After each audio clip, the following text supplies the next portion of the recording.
SuperTalk Mississippi Media production. State Treasurer David McRae is returning record amounts of money to Mississippians, whether it's through the College and Career Savings Program or the millions in unclaimed money awaiting your claim. Treasurer David McRae says get your application and claims today. Treasury.ms.gov. This is Gerard Gibert, and thank you for listening to MidDays here on SuperTalk Mississippi. MidDays with Gerard Gibert is on the air. MidDays with Gerard Gibert is powered by C-Spire. Power your home or business with C-Spire Fiber. To learn more, visit supertalk.fm/C-Spire. C-Spire Fiber powers SuperTalk Mississippi.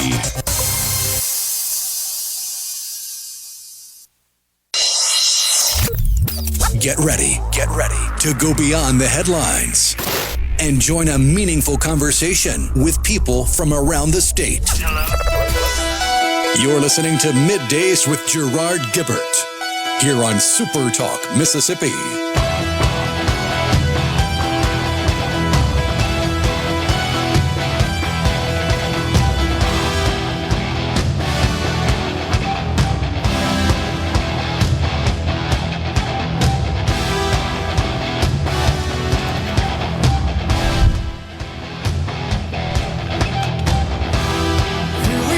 Good morning, everyone, and welcome to MidDays, SuperTalk Mississippi. I'm your host, Gerard Gibert, along with Rhino in the Element Wealth Studio, guiding you through the middle of your day with facts, fodder, and fine music on this Hump Day. Dang right. We made it to the hump day. We are here. So I got to start by talking about something that we should have talked about yesterday.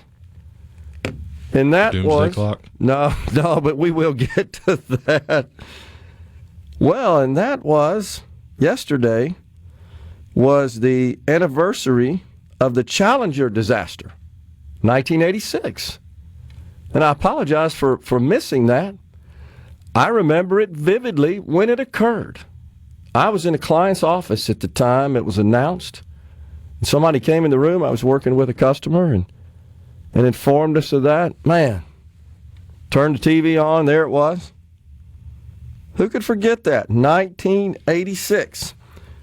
Space Shuttle Orbiter Challenger, shortly after its launch from Cape Canaveral, January 28th, 1986. 7 astronauts, of course, perished in that explosion.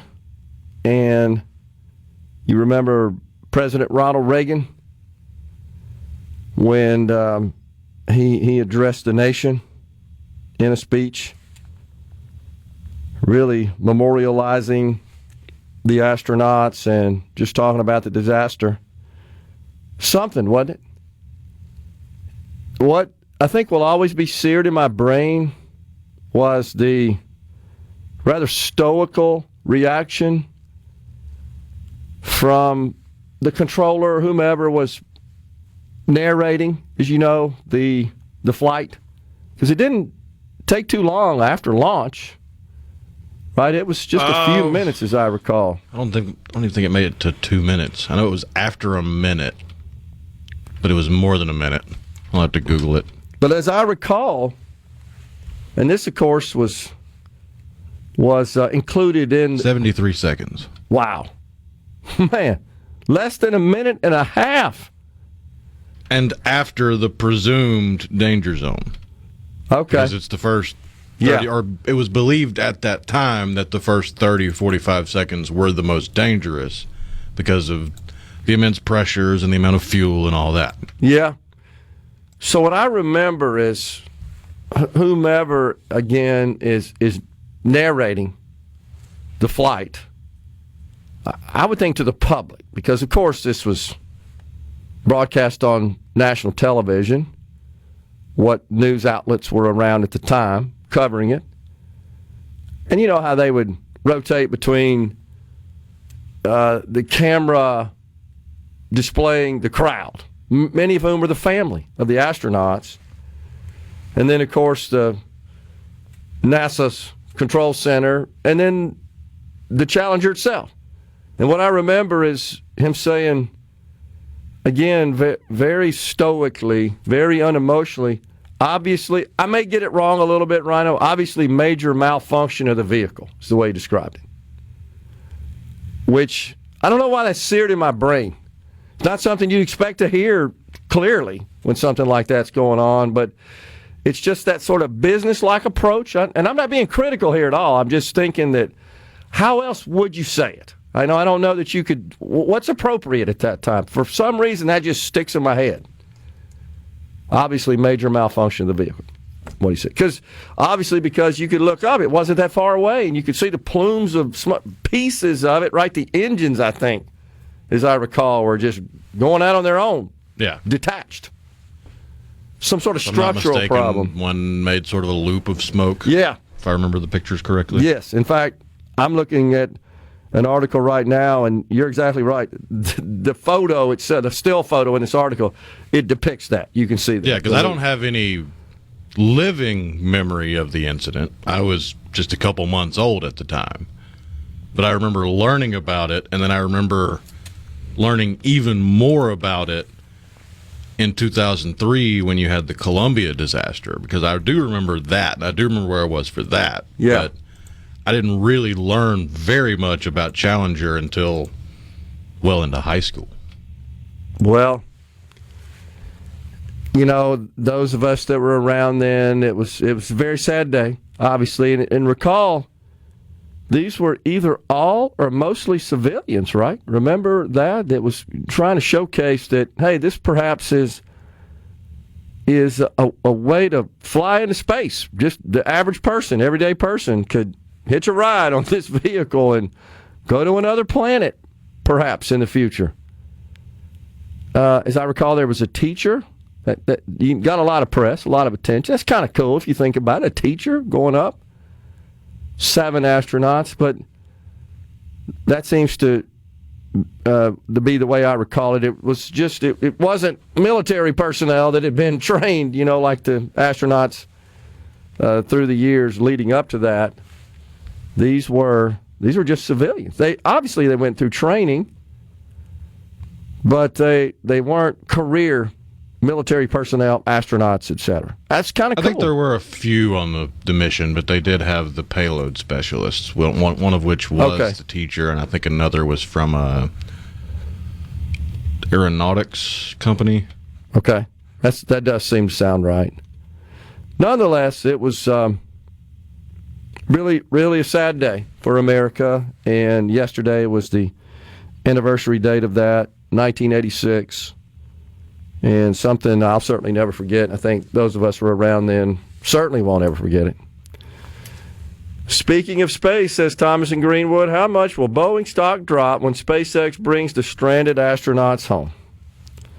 Boeing's got their issues, there's no doubt, and if you guys hadn't heard, I think President Trump asked Elon Musk, can you figure out a way to get our astronauts home? They're stuck at the space station. That's been going on for a while. We thought we might be in a position to bring them back before the end of the year, as I recall, back in the fall. Yeah, but there was a resupply mission, but they didn't come back with that one. They're still there, is the bottom line. So I don't know if that'll have anything or any impact on Boeing, Thomas. It's kind of a different business. And we'll see. Yeah, Boeing's space stuff isn't going to be what sinks them. Yeah. It's their seemingly exceeding lack of quality control for their commercial airliners. Yeah. Agree. So, and we'll see if Elon Musk can pull that off. That'd be great if he can. I think that would be another feather in the cap of the private sector for sure. Christy's dad looking up, squinting, and not knowing. Yeah, I remember that image as well. That would be the teacher's dad, right? Her name was Christy. I remember that as well. Like, that's what one happened? Of the hardest ones. Like, the explosion is hard to watch because you know that was lives taken. But the harder thing to watch is the live feed of the bleacher seats where the families of everybody in the crew are just sitting there in awe of what they've seen. Man. I can't forget it. Mose says he watched the Challenger explosion at our quarters on Wheeler Air Force Base, Hawaii, before going to work. By the time I got to Hickam Air Force Base, the crude jokes were already out. I see it, Mose. I'm not going to do it the dignity of reading it. I'm not pointing this at you. That's disgusting, and I'm sad to hear that even folks would think like that. That's really sad. I appreciate you telling me that. I didn't know that. Man, oh man. I'm not going to give it any time. President Trump was very supportive of this organization with his first term. Friends of Zion. That's from Carolyn Starkville. Interesting. The future of America and Israel is in the balance. Just imagine the man or group of men who made the decision to go through with that launch and what they had to live with afterwards, says Cece in Senatobia. Oh, absolutely. And again, it's... Well, the Challenger was... Yes, there was some guilt. There was some admitted guilt in interviews afterwards that I remember, but it was an unknown for the longest time of why it happened. Yeah. And the guilt came from, could we have found this? And there were some internal documents questioning whether or not the O-rings that failed would have failed at different temperatures and stuff like that. But that was very few people in the control room that had even been privy to that conversation. That's right. The O-ring failure ultimately is what was determined, right? Yeah. Well, on the program today at 10:35, Jimmy Fallon, host of Fox News Saturday Night with Jimmy Fallon and host Fox Across America with Jimmy Fallon. GOP Chairman Mike Hurst at 11:05. Representative Rodney Hall from DeSoto County at 12:05. Stay with us. Coming right back.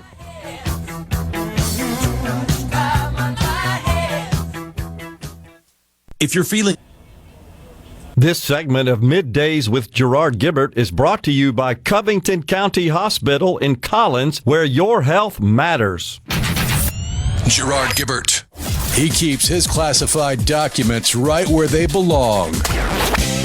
Inside a Journey record jacket from the 1980s. Gerard Gibert. SuperTalk Mississippi.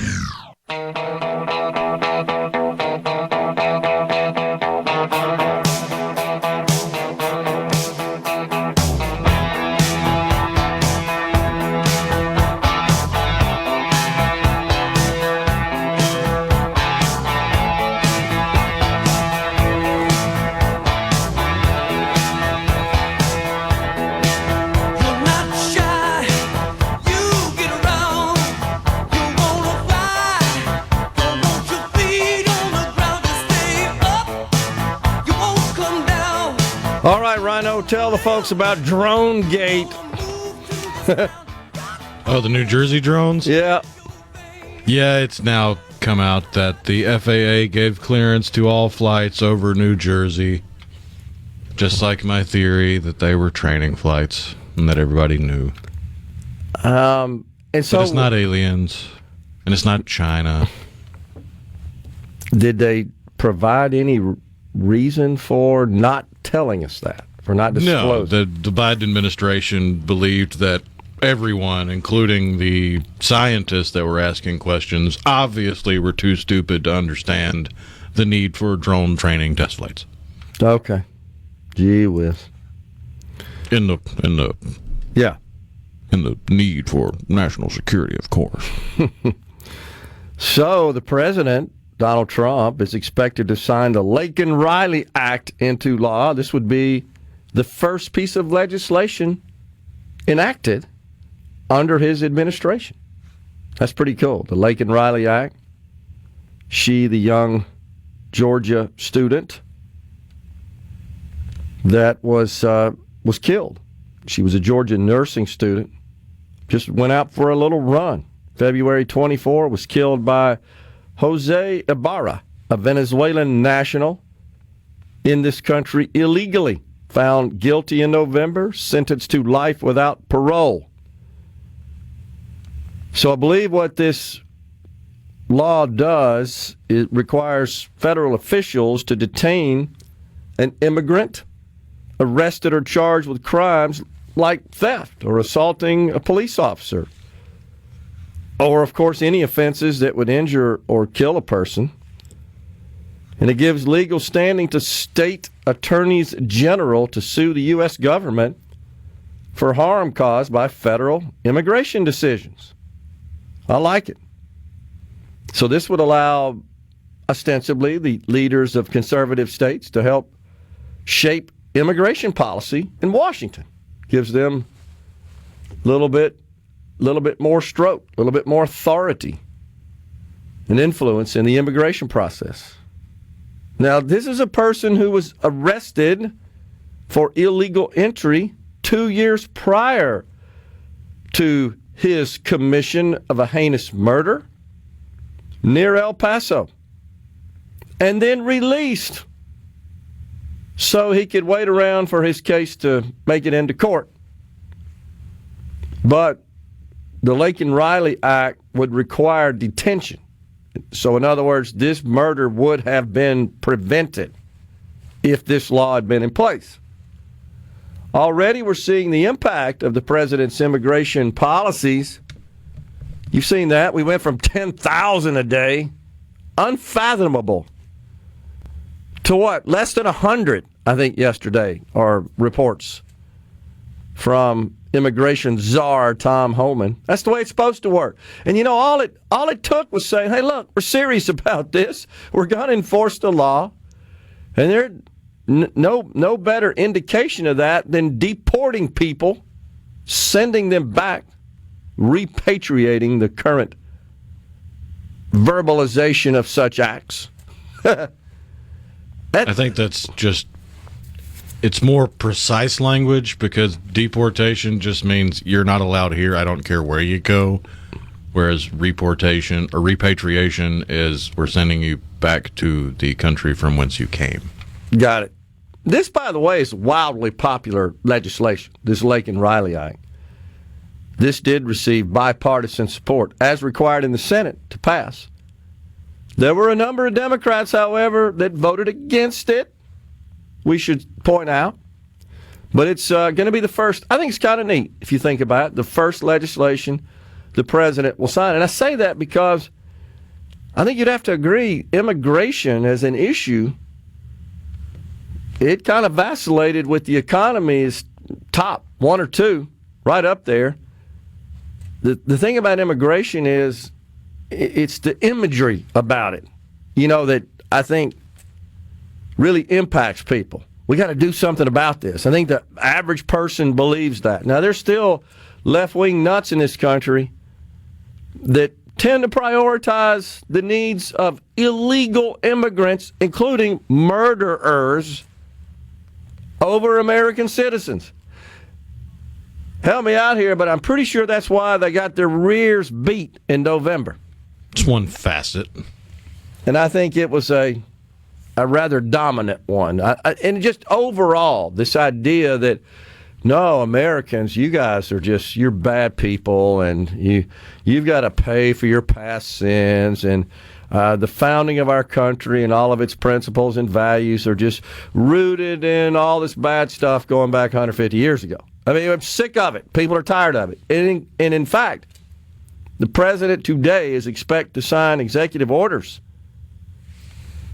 that would affect funding to educational institutions, maybe totally cut it, if they're still teaching radical CRT and gender ideology. If they've infused those crazy things into their teachings, their curriculum, their hiring, their administration, that's going to be a problem. And I welcome this, because, as I recall, the Biden administration was just the opposite. You got to do this. The Title IX change was outrageous. Oh, yeah, all the Title IX laws also extend to those who just think they're females, right? But they're really dudes in dresses. Yeah. You don't get the benefit of this law. It wasn't intended in that case. They just went off the rails, lurched into that direction, and all Mr. Trump is doing is reversing all that craziness. So I welcome this. I think it's good. And I think we're going to see a pretty significant set of executive orders today that's going to focus on CRT and radical gender ideology being included in the schools is going to be a non-starter with respect to receiving federal funding. And then the other aspect of that is President Trump is a big proponent of school choice, something that we don't seem to have a lot of Republican support for here in the great state of Mississippi. But President Trump, there's a limit to what he can do at the federal level, but it looks like we're going to see some orders that are going to affect, expand, and promote school choice from the federal level. That could come in the form of tax credits. It could come in the form of the way federal funds are appropriated to the states, ways to use those funds to expand choice for parents.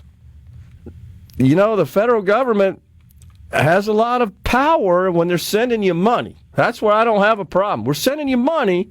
Here are the conditions of that money. You can say no, right? You can reject the money, but I don't think that's where this is headed. So maybe this will help get more school choice going here in the state of Mississippi. Speaking of which, you may have seen Representative Rob Robertson in the Mississippi House. He chairs the Education Committee. He's introduced a couple of rather significant pieces of legislation related to education. One of those would require reduction of the number of school districts in the state. This is something people have talked about quite a bit, feeling that we have too many, it's too expensive, lots of overlap, lots of duplicate spending unnecessarily. This would too many administrators. Yeah, this would require that we reduce the number of districts to 82, one per county. And that would affect those counties that have multiple. Typically, it's a separate municipal school district along with a county district. Could be multiple municipal districts and a county district. That's a fairly common scenario. You look at the state's most populous county, Hinds, you got Jackson Public Schools, Clinton Public Schools, Hinds County Schools, as an example. In my home county of Madison, we've got Madison County Schools and Canton Public Schools. There in Harrison County, I think we got three, right? Gulfport, Biloxi, and Harrison County, just as examples. And there are others across the state because we got 141, I think, was the last count we looked at, something like that. 141, 144, somewhere in that neighborhood. Yeah, but obviously a lot more than 82. Well, we'll see what the House thinks about that, and we'll dig into the choice bill, the school choice bill that Representative Robertson filed as well. Coming right back.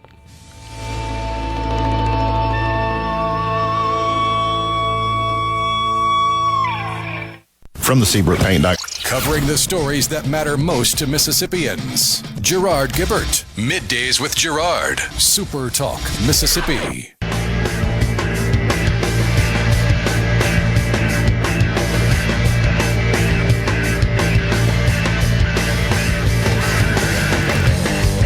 Welcome back, everyone. It's Middays from the Element Well studio. We're pleased to welcome now Jimmy Fala, host of Fox News Saturday Night with Jimmy Fala and host of Fox Across America with Jimmy Fala. Jimmy, thanks for coming on. Come on, man. I love you, Gerard, although I have an order of protection against the people of Mississippi because I was down in Biloxi not too long ago telling jokes. Yo, I didn't realize how hard everybody goes down there. I'm still pretty beat up. That is awesome. Well, we're glad you paid a visit and did a little work down there on the beautiful Mississippi Gulf Coast. But we wanted to hear your thoughts about the first week and a half of Mr. Trump's presidency. Down here in the South, Jimmy, we say he hadn't let the grass grow under his feet. What do you think? Yeah. I don't, somebody needs to tell him that he gets 4 years. I don't think he knows. Like, he really is governing like he's racing this shot clock that's like some Cinderella Midnight type of deal.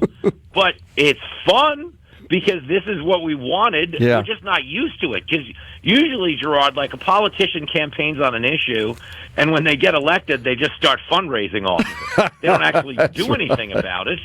It's fascinating that he's not taking that route for once. And the press is out of shape because we got used to covering Biden. And that really was like covering a groundhog. You got one sighting a year. You wrote an article about it, and if you saw a shadow, you got 6 weeks of KJP. So we got to get in shape, my man. This is crazy. Well, for those of us that have to cover this for a living, it keeps us up all night as well, right? I know that's what I'm so blown away by, is like we knew the pace was going to pick up, but we didn't know by how much. But you know what? So far, so good. I mean, I love what he's doing, and it's pretty hard to criticize. The Democrats here in New York are mad about deportations, and AOC, a woman who's so dumb she studied for a COVID test, she gets on TV and she's like, well, if you deport the Colombian murderers, going to drive up the price of coffee. And I'm like, dude, I'm sure everybody would pay an extra 20 cent not to get murdered fee if that's what they called it at my local deli or bodega. Yeah, for 25 cents, you're less likely to get murdered. I'm like, yeah, I'd throw that on there. Does it appear that they're just in total disarray? Like, who's leading the pack of Democrats, and what's their agenda? I don't see much of any substance of countering other than the price of your coffee might go up if we deport murderers. I mean, imagine that. You think of the city I live in where people are getting thrown in front of the train. You're never getting pushed in front of the train and going, hey, at least the coffee's cheap, and that's the point, is that there is no one leading them, and they haven't figured out yet, how to pick their battles. Like, some of them are just going by the old playbook, which is anything Trump does, we're going to say it's evil and it's Nazi stuff and it's everything in between. But they didn't get the memo from this past election that nobody's listening to that anymore. Nobody cares. So it's just like entertainment. It's not really activism. It's just entertainment for guys like you and me, because it's sure making radio fun, ain't it? It is. So the vice presidential candidate for the Democrats, Tim Walz, says that losing the election has been, quote, pure hell. What do you think about that? I mean, come on. This is a dude, Tim Walz. He looks like an inflatable guy outside a car wash. You know those things that flap in the wind and their arms are always flailing and stuff? So I don't take his opinion seriously on much of anything, although he did let his city burn to the ground, which resembled more of hell than I think the outcome of the election. I mean, isn't it funny, Gerard, that they're complaining about, this difficult defeat? They only had to campaign for 100 days. Most people who run for president in the 2024 election start out in the fields of Iowa in 2022. Okay? These guys missed 90% of the campaign, showed up with 100 days to go. Unbelievable. And when it was over, they were like, the fight was a long one. I'm like, no, it wasn't. You fast-forwarded to the end of the movie. Down here in the state of Mississippi, Jimmy, we're still a little upset about, and I say that with tongue in cheek, Margaret Brennan over there on Face the Nation. She, of course, interviewed Vice President J.D. Vance, and she took a bit of a shot at my state. She said, we really can't handle emergency situations here. And this was in response to the president saying, maybe we ought to rethink FEMA and dissolve FEMA and rebuild it. Basically said, states like Mississippi, they have no means to respond to emergencies. Is she kidding? We eat emergencies for breakfast here. Yeah, I was just going to say, she's obviously never been down to Mississippi. There are people listening to this call that have more equipment in their garage than FEMA has on the ground in North Carolina right now. Sadly. Okay, but that is the ignorance of who these media elites are. Is they have no idea what's happening and how much more advanced you guys happen to be. And the biggest problem for FEMA is when you bring it into federal level, they're not necessarily familiar with the local terrain and the neighborhood and everything in between, which is why Trump is right. If you give additional resources to the states, this stuff gets solved a lot faster, So and true. that's why the media is losing so much trust. It's no different than what you said, Martha Raddatz said to J.D. Vance about Aurora, Colorado. Well, it's only a handful of buildings that have been taken over by gangs. Like, in what world is one building acceptable, let alone a handful? But that's the problem with the media. That's why they're not going to get their credibility back, because they keep going down the same dopey rabbit hole. It does seem like they're tone deaf Does it not, from what occurred on November 5th? Yeah, it's pretty wild because a lot of them just either they didn't get the memo or they're refusing to read it. But again, I mean, I'm fine with them staying this course because it's going to make it a lot easier for Trump to do what we actually need him to do. Yeah. In the past, the media was able to slow him down. Nobody's listening. You know what I mean? There's no one listening to anything. The media now gets treated like the crazy guy on the subway who's just yelling at the sky. Like, some of us look at it, but we're not looking at it for any substance. It's just entertainment. Well, even John Fetterman goes over there to The View, and he kind of schools the lady, does he not? The ladies. Yeah, that was really funny. The View is, it's a well-dressed therapy session. I actually, this is funny, Gerard, I have a connection to get tickets to The View. They're actually $10 to get in, but they're $200 to get out. They don't let you out. You don't like Hotel California, huh? Yeah, you can never leave. You'll never be the same. I mean, what a character he is. It's been fascinating watching him. He's turned out to be a lot more pleasant than I expected when he was running for Senate. I told him this, okay? I interviewed him in Washington on my TV show at the White House Correspondents' Dinner. I said, it's amazing that once your brain injury healed, you started talking like a Republican. And that's everything you need to know about the world we're living in. That is so awesome. So today the president is expected to sign executive orders that would change, perhaps completely bar funding to schools across the country that are still including CRT and this radical gender ideology in their curricula. What do you think?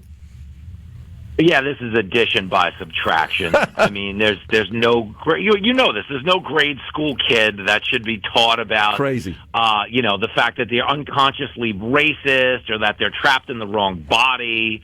You know, it's all stupid stuff. It's like we're living in a country where nobody can read or write. You know, the idea that they should be trapped in the wrong bodies, if anything, they're trapped in the wrong classrooms. And we need to work that out. So I think this is the first step towards Trump giving us school choice and doing what he said with FEMA, which is giving it back to the states. That's how I think this is going to end, and I think it's a winner. Sure, I do too. We got to get the Republicans in the House and the Senate to line up behind the agenda. What's your thoughts about that? Yeah, I feel like most people get it. You know, they understand that the Trump agenda is the people's agenda. And at heart, politicians are, self-preservationists.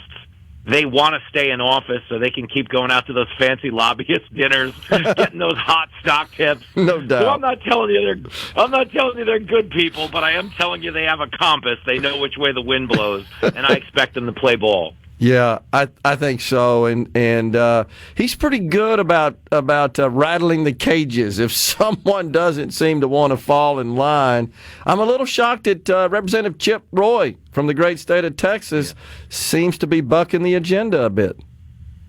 Well, Chip Roy, for his credit, believes what he believes and understands that his district, sent him there to articulate their needs, and he believes what he's doing. I mean, that's the one thing about it. So Trump gives him the business a lot, but I think if you were going to make a list of people Trump should be yelling at in the Republican Party, I don't think Chip Roy's like top 25. I mean, I agree. What is McConnell doing? Voting against half his nominees, I completely agree. Jimmy, always a pleasure talking to you. Really enjoyed it. Thanks for coming on. Also, really love your work, man. Totally enjoy it. Appreciate it.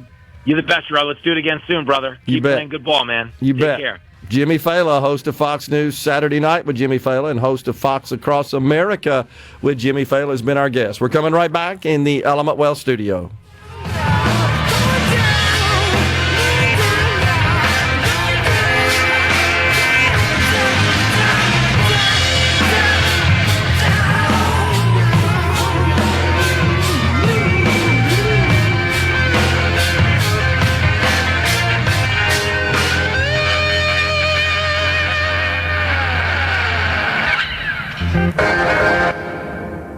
Well, we ran a MidDays with Gerard. Good for America.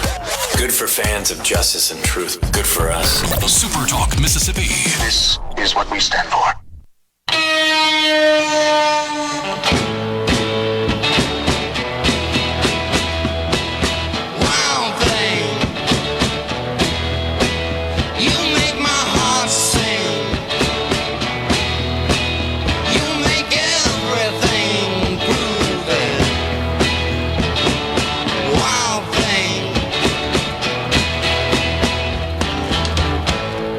Wild thing, I think I love you. But I wanna know for sure. So come on and hold me tight. I love you. Welcome back, everyone. It's Middays. Just a tad outside there. Back with you in the Element Well studio on the C Spire text line. Ronnie from Ackerman. Wondering what you think of President Trump's pick to head Social Security. Frank, I don't know if I'm pronouncing it correctly. I've only heard it a couple of times. Bisignano? Help me out with that, Rhino. And how he may handle the job. He seems to be very successful. Yeah, he is the Commissioner of Social Security. That's who's been nominated. He's a business leader, comes from the private sector, was CEO of Fiserv. And remember, that's where the RNC was held at Fiserv Arena. And that's a financial technology company, very successful, really cool technology that greatly benefits the financial industry. I think he'll be fine. I think he has the qualifications and the skill set. Imagine that. He was nominated on the basis of qualifications, capabilities, and skills. He doesn't check a box. He doesn't fit in a square on a chessboard the way the prior president nominated those for administrative jobs. Just a little inside baseball here. Usually when I'm trying to figure out how to pronounce a name, I try to find a short video they're featured in. Yeah, I do too. Because somebody will usually say their name in an introduction. Yep. Except the one I first clicked on is a Facebook video from Fiserv, and it's from June 28th, 2024. Okay. They don't introduce him by name, but they do introduce Coach Deion Sanders coming to give a talk with the CEO, Frank. Oh, gosh. Okay. You see where he ranks, basically. I think he'll be fine. I think there was one person I do have a concern about. I think it was the IRS commissioner that was nominated. Look at that up for me, Rhino. And I want to say that when I researched him, he has a history of being involved in what can be sometimes commonly referred to as an ERC mill. So you've seen commercials. It's kind of faded away because I think the program is basically reaching its end, or maybe it has. But for a while there, the television was flooded with these ads of these companies that would help you file the proper paperwork to receive the Employee Retention Credits, also known as ERC. Government, it's a COVID program. You keep your employees on board for some period of time. We just send you money, helicopter money. Thank you for keeping them employed and on your payroll, even though you were going to do that anyhow. That's how dumb that was. But I think this person, as I recall, has a history of being involved in such a company, so that did concern me. Maybe that's a bit overreacting. I think it's the IRS commissioner. Check me out there. You seeing that? Well, he's tapped Billy Long to be the commissioner of IRS. Well, I thought it was IRS. Maybe it's another position that's financial oriented, but there is somebody in that group of nominees that has a history of being involved in an ERC mill. But neither here nor there. Billy Long was a radio show host. Yeah, he's different. Yeah, you're right. That's right. So it's not IRS. There's another, I don't know, there's a gazillion of those jobs, as you know. It's hard to keep up with. Over 4,000. Right, which is insane. From the Plum Book, as we learned. Nuts. Crazy. Insane. So what else? How did Benny Thompson vote? Talking about the Lake and Riley Act from Wanda. I think we looked that up. He voted against it, as I recall. Right? I believe he was the only member of the Mississippi delegation, both in the House and Senate. No surprise there that did. Jim from Ripley, says Tippah County has school districts, 2 school districts. That in reference to the legislation filed by Representative Rob Robertson that would require district consolidation in the state of Mississippi, the result being 1 district per county. Yeah, there's no doubt there's some duplicate back office administrative overhead that could be. Benny Thompson was a nay. That's what I thought. Yeah. So thank you. That would certainly provide some cost savings. But here's the question. that I've thought about. And it's a question for members of our legislature, and hopefully we'll get Rob Robertson on here pretty soon in the near term to talk about this. So, with respect to saving money at the state level, okay, we have a funding formula that's based on students, and it's a set amount per student. The fact that you consolidate school districts and perhaps eliminate some duplicate back office administrative overhead doesn't change that. Are we going to modify the funding formula to account for the fact that, hey, you don't need as much money because you got lower overhead in the back office? It's a valid thought, the question there. I haven't heard anybody talk about that. But right now, it's time for a break. It's top of the hour. Fox News, SuperTalk News. On the other side, it's Mike Hurst, chair of the Mississippi GOP.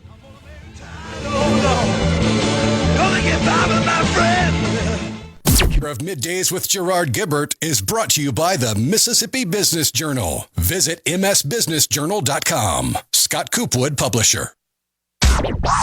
And now, the talk that keeps Mississippi talking. That's what I like to listen to. You're listening to MidDays with Gerard Gibert. Here on SuperTalk Mississippi.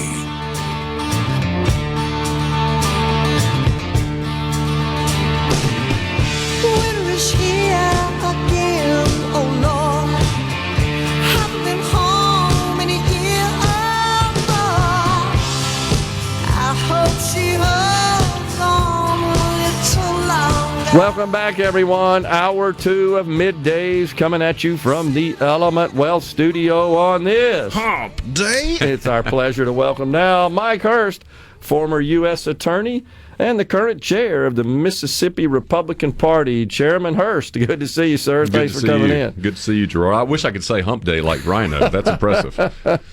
Well, this time last week and a couple of days even prior to that, it was a little frigid in our world, wasn't it? We were defrosting, I would say, thawing back out from being in the D.C. swamp. That was brutal, cold, but wow, magnificent proceedings and event, just a big day for America. I thought the president's inauguration speech was succinct, direct, to the point. I think reflected what people wanted to hear, and he's wasted no time getting to work. My head is still spinning with all the executive orders. Most presidents, they define themselves by the first 100 days in office. Yeah. This president defines himself by the first 100 hours in office. And you felt it when we were in D.C. I mean, the energy level, the people on the street, the excitement, the enthusiasm, passion. I mean, America's back. Yeah. I mean, it's wonderful to see. And his inaugural speech, I thought he blew it out of the water. Yeah, I did too. I thought it was great. And it's not that there was anything revelational or ground shaking. It was just common sense stuff. Right. We're going back to common sense, and we're going to get rid of the craziness is basically the message. Shocker of an idea. Let's just go back to common sense. If we just go back to first principles, and he talked about it, the golden age of America is back. Yeah. He began the speech with that. He ended the speech with that, and that's what we want to hear. Yeah. That's the inspirational message that we expect from our president. It's not someone bumbling around, can't find his words. I mean, this guy, he's got an imperative. I think he's a changed man after the assassination attempts. I agree. mean, he is on a mission, and he's not wasting any time, which is, again, is wonderful to see, and it's got to be wonderful for the world to see that America's back. That beacon of freedom and liberty and hope is out there. And the world, as you know, is taking note. They're paying attention. And this is what we want, because it felt like during the prior administration, and really it all kind of got traction and became trendy during the Obama administration, where it was always America second, right. Sometimes even last. Right. Yeah. And that's not the way it should be. No. And what President Trump understands, and I think you could attribute that to his business background, is how to negotiate from a point of leverage and power and might. This is the mightiest nation on the planet. Let's capitalize on it. Absolutely. And we're capitalizing for the right reasons. Yeah. We're not capitalizing for ourselves. We're capitalizing because this is a basic God-given right of life, liberty, property, pursuit of happiness. Those are things that we should be advocating for. And unfortunately for the president of Colombia, he got on the wrong end of that big stick. President Trump doesn't speak softly and carry a big stick. He speaks loudly and carries that big stick, which is great for our country. Yeah. Well, the Democrats, of course, were critical of the president because he's been playing golf. The guy is cutting deals with Colombia from the golf course. Totally reversed that situation between swings. Yeah, and look at the executive orders that he has put into place. Look at the number of illegal aliens that have been arrested in the first week. He's done more in the first week than the Biden administration did in 4 years. Yeah.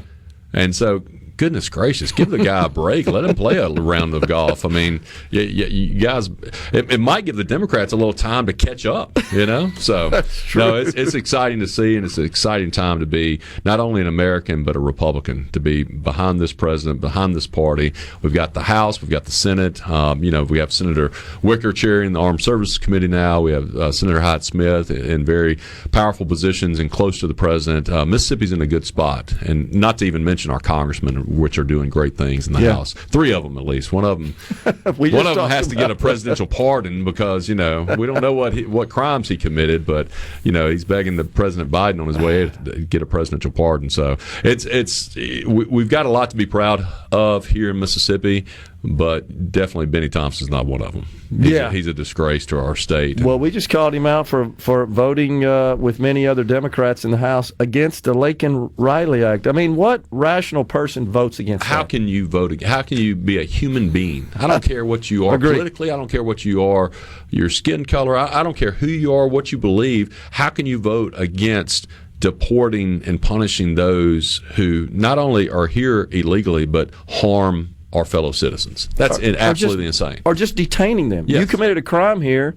We're going to keep you until such time as you have your trial, your hearing, whatever the legal proceedings are. We don't want you on the streets. This murder could have been prevented if this law had been in place. That was the catalyst for it. Frankly, Gerard, this murder could have been prevented if the law had been forced. That's true. I mean, I don't think the issue is we don't have enough laws on the books. I think the issue is that the past administration refused to do what our elected representatives passed and enacted into law and were signed by the president. They refused to enforce our laws. Totally agree. And today we see that. In the past week, we see President Trump enforcing our laws again. We see the men and women of Immigration and Customs Enforcement, Border Patrol doing their jobs. And I would venture to say I have a lot of friends in those federal agencies. They are excited when they are called upon the president to actually do their jobs again.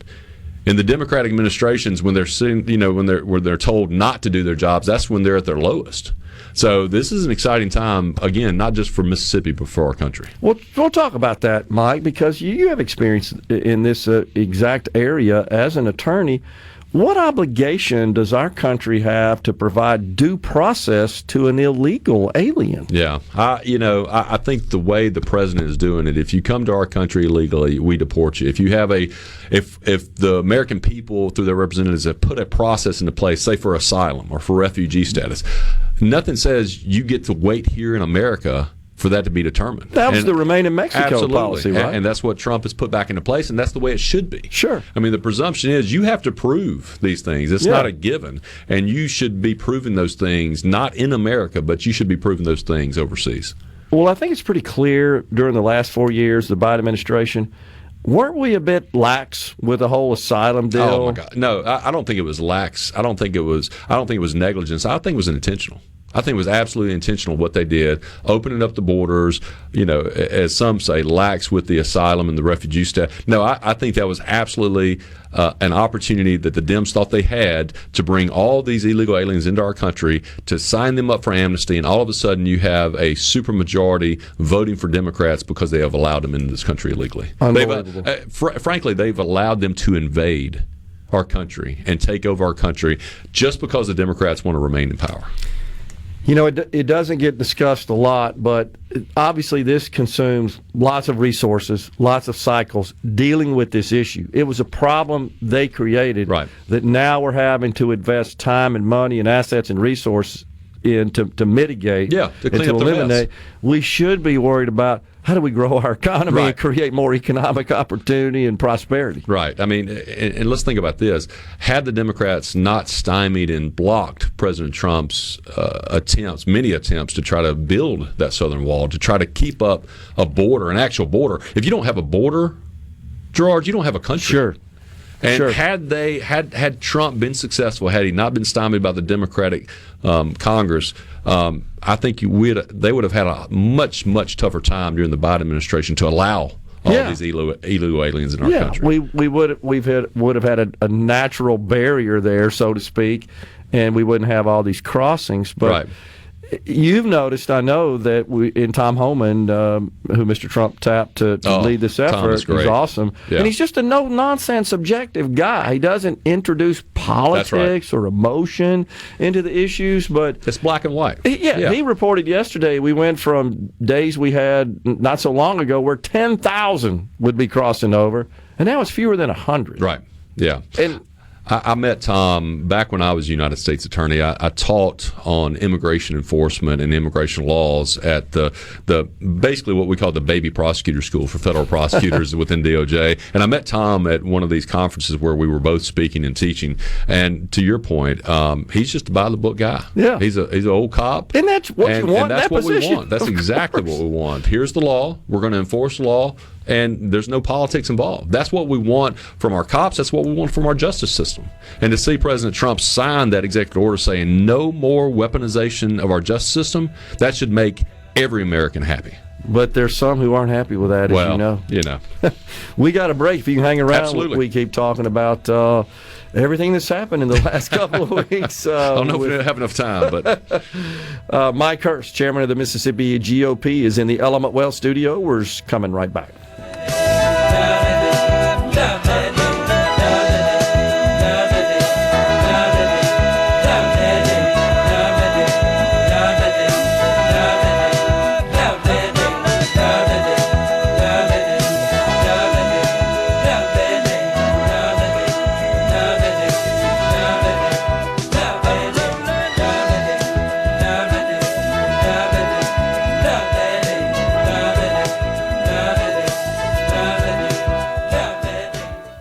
From the Seabrook Paint The talk that keeps Mississippi talking. We're rolling. Hit it. Go. Play it. Middays with Gerard Gibert on SuperTalk Mississippi.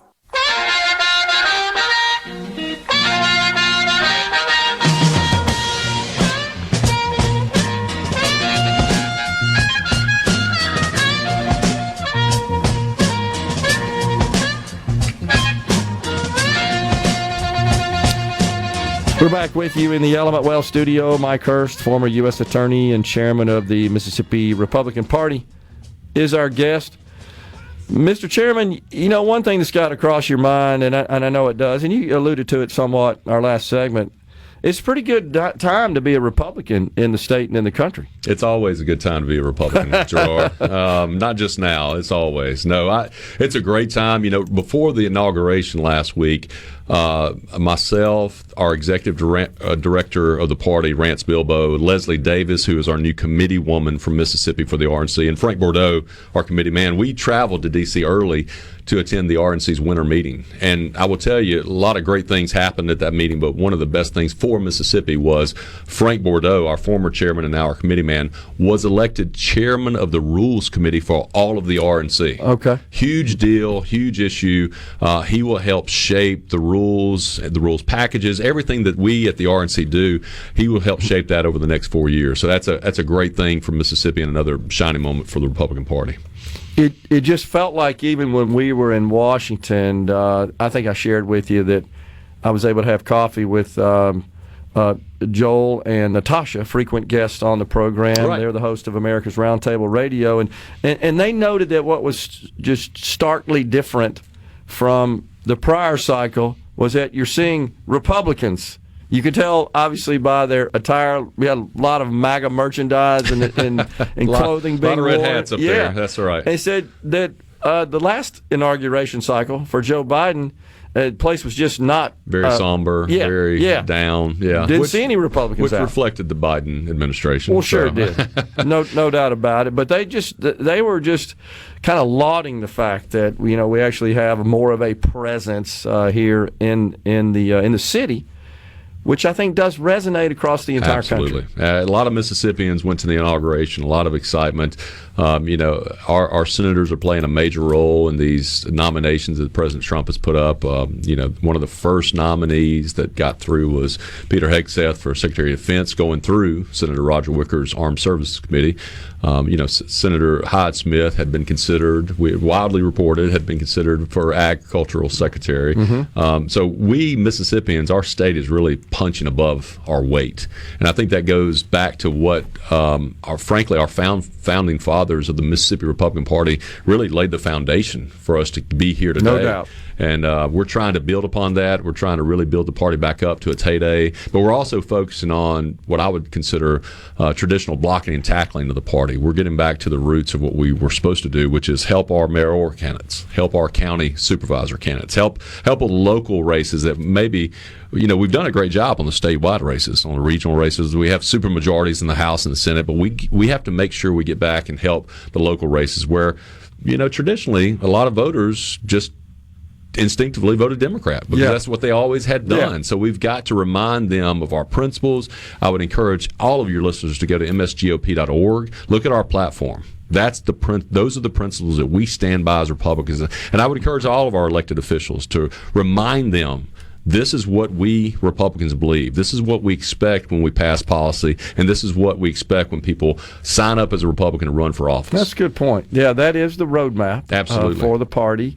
And everyone should adhere to that. Absolutely. It carries the Republican badge. And all your listeners, Friday is the deadline to qualify for mayor of your small town. So if you believe in these principles that we as Republicans believe in, man, I encourage you to sign up, get out there, put that R beside your name, and let's get after it. The primary, April 1, I believe, right? That's right. So you got a couple of months there to get out and campaign, run for office at the local level. I've seen many announcements of some really good people. Absolutely. That are running for mayor, alderman, city council, and so forth. Yeah. And again, we've done well in the state as Republicans, but we can't rest on that success. We can't rest on our laurels. And we know the Democrats are coming after our mayors. They're coming after our local elected officials. And so we have to double down. Yes, we had an historic win last year with reelecting President Trump. And we should pat ourselves on the back for about 30 minutes. But we've got to get back to work, and we've got to make sure these mayoral candidates and the other candidates are elected come April and come June.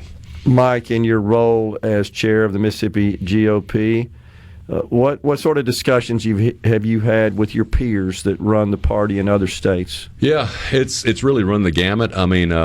Chairmen of state Republican parties are just like any other leaders of other organizations. It varies depending on the state. Rhode Island's obviously a lot different from Georgia. Yeah. Guam is a lot different from Alabama. But all of them, we all have the real belief in those principles that I mentioned, the platform that we have. And that's wonderful to see when you come together. Although you have varied backgrounds and you have very varied experiences growing up, we all come together around this platform and around these principles as to why we are Republicans. Yeah. We need to remind people of that. We need to remind people that we were founded as the party of Lincoln.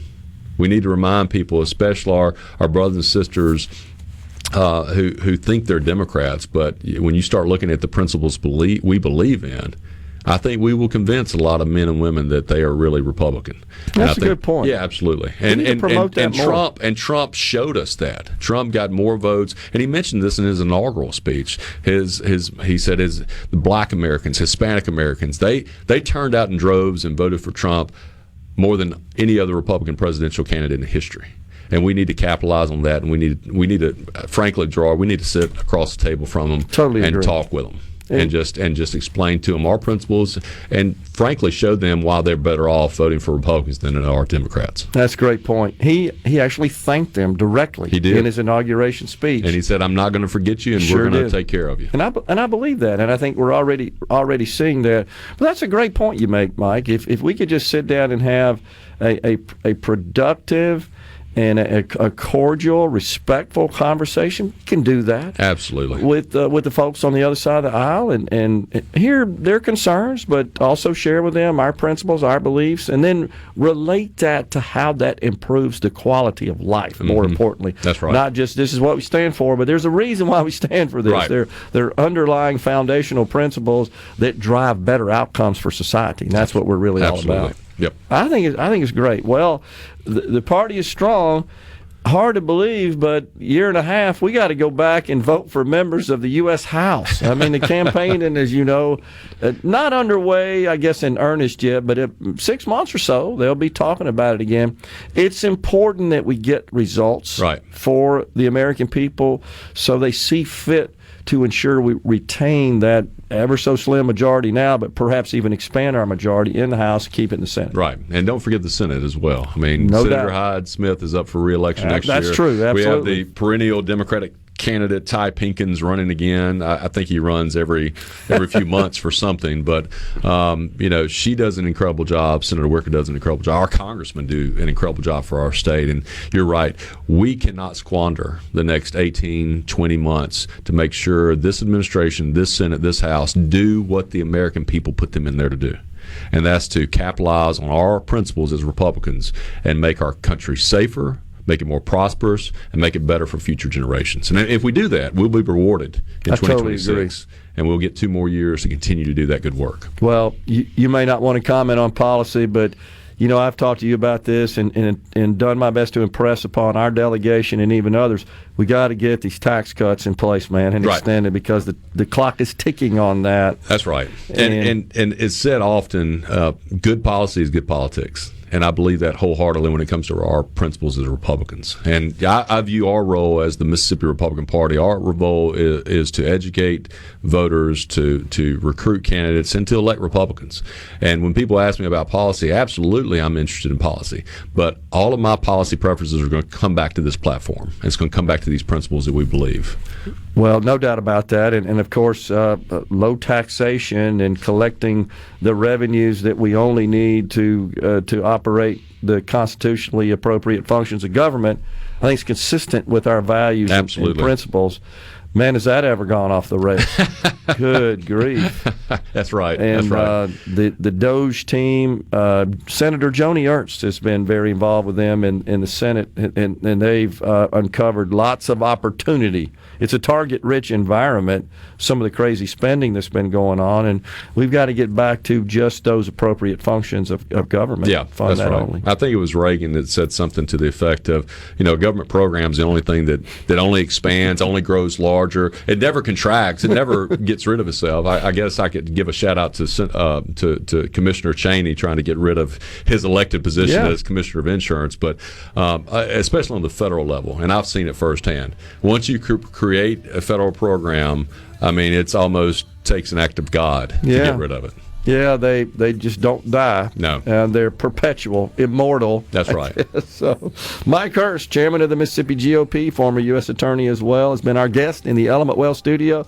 Always good to see you, my friend. Good to see you, too. Thanks for coming the time. in. You bet. We're coming right back in the Element Well studio after these messages.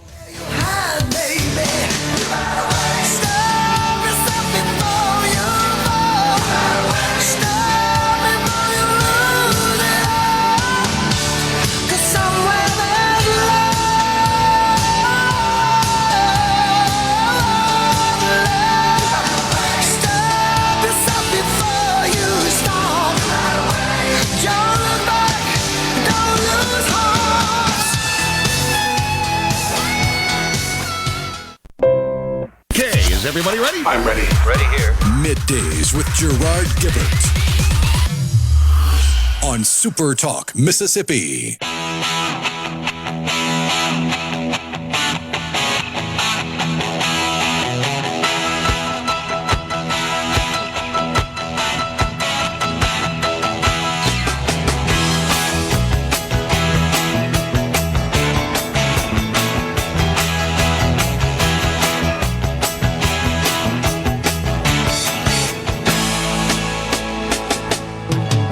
When the sun comes up on a sleepy little town.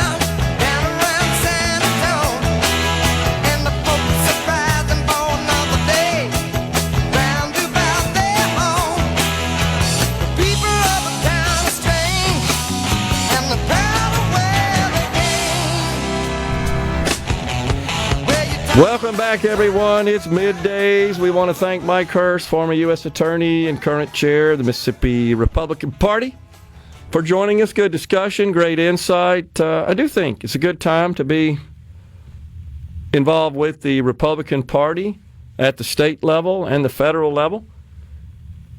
Man, let's see. Jim from Ripley says, look up the population of Tippah County. It's not the largest county in the state. I don't think I said that, but no, I get it, Jim. I totally agree. I think I was talking about the Tippah County's got 2 school districts. Oh, yeah, right. And there's no doubt that there's some overlap there that we could eliminate. But again, when we're going to get Rob Robertson on the program, trying to get him on tomorrow. Hopefully he can. He, of course, chair of the Education Committee in the Mississippi House to discuss the school district consolidation bill that he's proposing, how that would work, the mechanics of that. You run into the sticky issues of, we got 2 districts, we got 2 school boards, they're elected. Do we have special elections to re-elect the whole school board? Because you have to redraw the districts, I would assume, if you did that. The districts that are represented by the specific school board members. So lots of details that would have to be sorted out. We certainly could do that. We got a lot of smart people that can figure that out. But then again, what does this mean to funding at the state level? Does it mean we cut the amount of appropriation per student? It currently sits at $6,900 a year from the state level. Do we reduce that? Because if we don't, well, then we're not saving any money at the state level. If the funding remains in place as it is now, and it results in a calculation as it is this year of $6,900 per student, well, then we're not saving any money. Again, from the state spending perspective.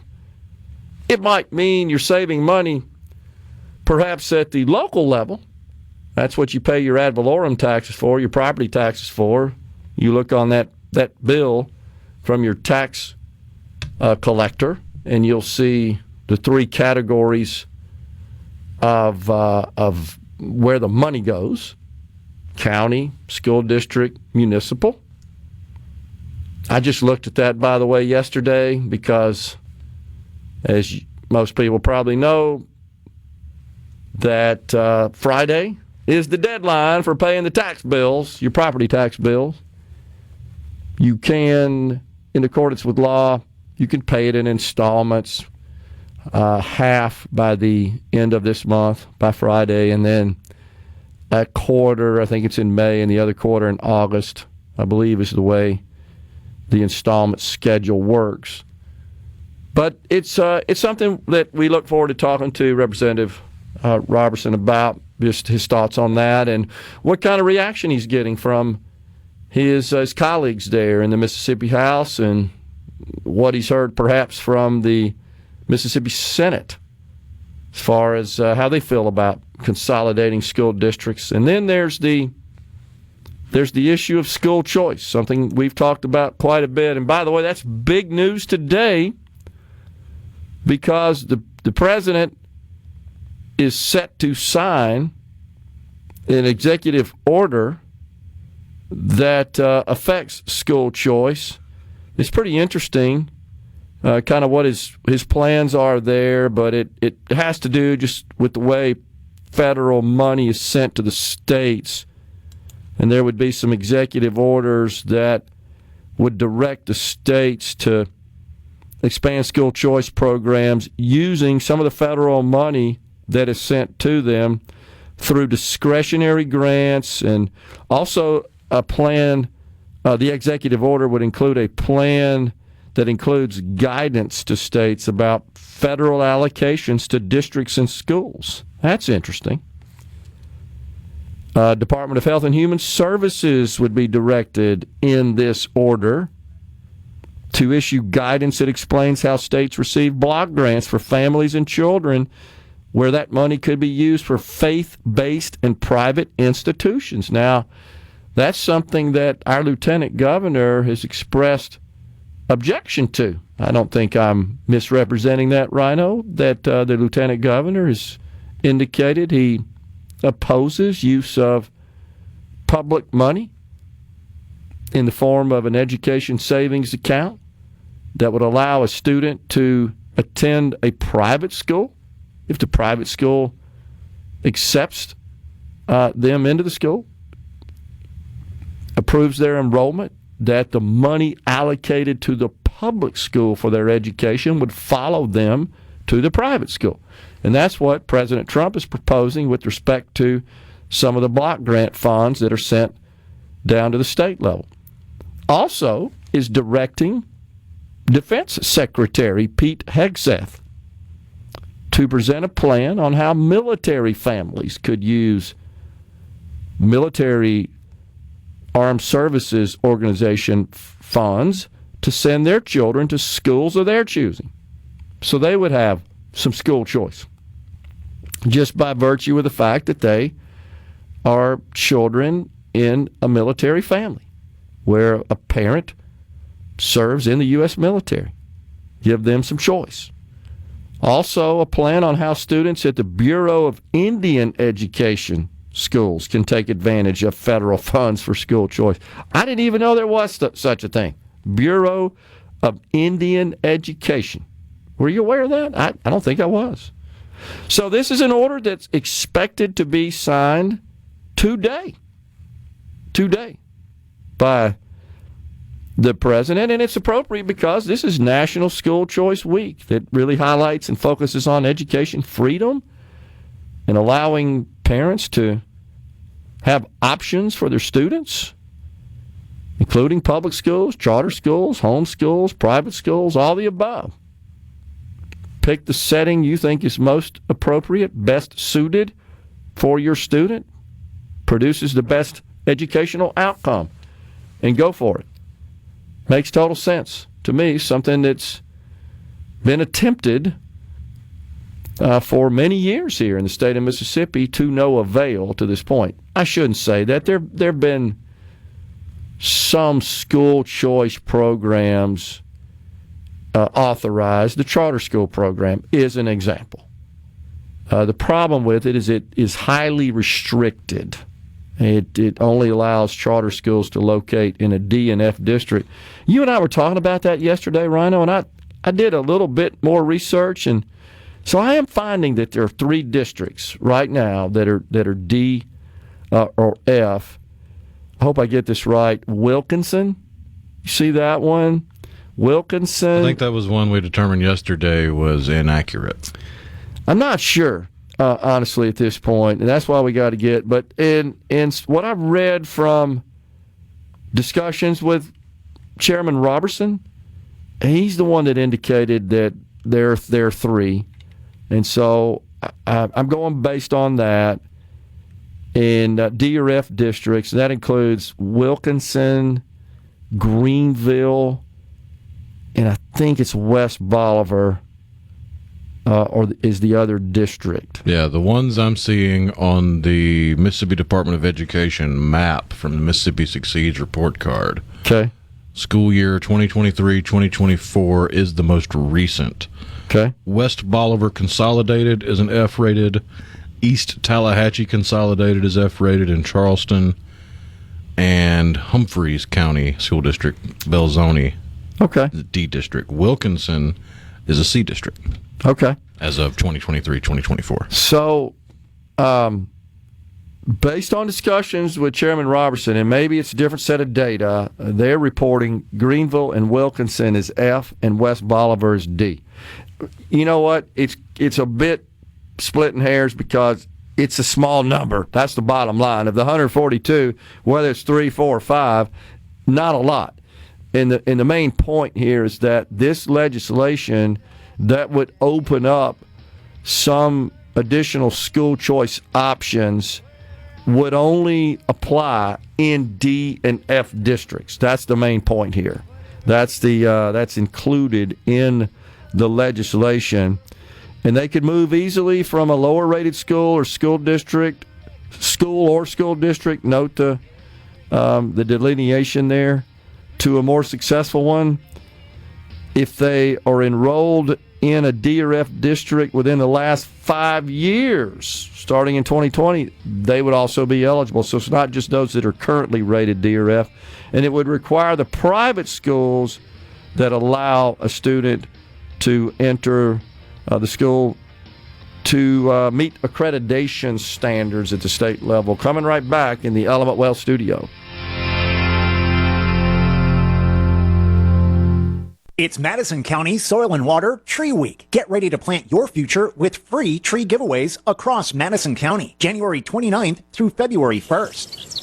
Choose from a free bundle of trees, including white oak, chamard oak, and red maple, or select a $5 flowering bundle or $25 apple tree bundles. Hurry, supplies are limited. For more info on pickup days in your area, call 601-859-4272, extension 3, or visit Madison County Soil and Water. Hey, this is Bob, and if you're like me, you like dealing with local people. Majestic Metals was founded in Mississippi in 1954 and are headquartered right in Gluckstadt. For complete metal building systems and steel roofing and siding, call the hometown folks. Majestic Metals, 800-647-8540, or online at majesticmetalsinc.com. If you're feeling anxious about your investments with all the economic volatility and chaos in Washington, tune in to SuperTalk Jackson on Wednesdays from 9 to 10 a.m. and Sundays from 8:30 to 9:30 a.m. for Element Wealth Radio with Jeremy Nelson. Learn more at myelementwealth.com. The Midday Agri-Market Report. House ag leaders seek to protect SNAP and reconciliation as Farm Bill faces budget hurdles. The chairman and ranking member of the House Ag Committee on Monday seemed to offer a unified front opposing a potential $300 billion cuts in the nation's largest nutrition program, or SNAP. Speaking to members of the American Farm Bureau Federation, House Ag Committee Chairman Glenn Thompson of Pennsylvania and ranking member Angie Craig of Minnesota expressed optimism about passing a farm bill this year. But they also highlighted some of the major hurdles they face. The only way we get a farm bill done is if we get it done in a bipartisan basis, Craig said, pointing to the narrow GOP margin in the House and 36 or so Republicans who will not support a farm bill. I'm Dixon Williams. This is SuperTalk Mississippi Agri-News Network. You know that nowadays, most people go online to look at a business before they spend their money. But what if the online information about your business is incorrect? Or even worse, not very flattering? If your online presence isn't great, you may be losing customers. SuperTalk Mississippi Media Digital's trusted and highly trained team is the answer. We're ready to work with you to help your business capitalize on the power of digital marketing. Call 601-991-2305 or go to stmmdigital.com to get started today. If you look close enough, you can see the hidden potential within your fields. That's why an agro-liquid nutrition plan starts with the crop and identifies the precise combination of primary nutrients while focusing on the support of secondary and micronutrients. So every nutrient is working in harmony for your crop to reach its full potential, maximizing growth while offering lower use rates. Apply less, expect more? Precisely. Find an AgroLiquid dealer at agroliquid.com. No talking points and no spin, just the truth as we cover the news. That's what you get with me. It's Eric Erickson, weeknights starting at 9 p.m. right here on SuperTalk Mississippi. It's so awesome! Middays with Gerard Gibert. Come on, let's get on with the show! On SuperTalk Mississippi.